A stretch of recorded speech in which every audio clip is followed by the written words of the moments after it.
Personal Euphoria, and today we're going to talk about a hamstring stretch, because I think actually, while it seems simple, a lot of people don't really understand how to stretch their hamstring.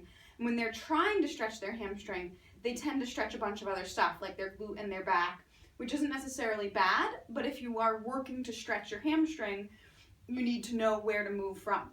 So first things first, to actually stretch the hamstring, you need to basically pull the knee joint and the hip joint away from each other. So if when you go to move the leg, you rock into imprint and press the low back into the ground, you've already diminished the stretch you're going to get from that hamstring stretch. So you want to stay neutral, which means a slight arch in your low back, neutral pelvis, right? So the back isn't crammed against the mat, that stays neutral.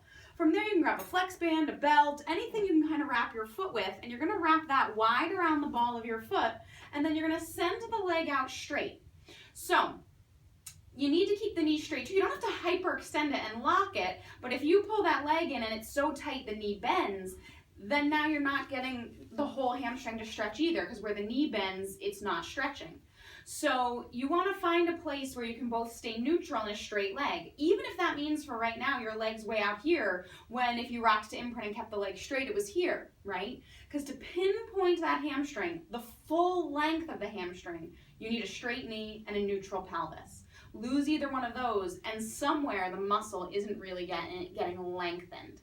So play with that. Also remember, you do not have to work to a point where you're in agony and that leg is shaking. You won't get the muscle to relax there either. So you want to always go to a point where you feel a stretch, but there's no sense of strain. You could stay there and possibly even relax into that hold.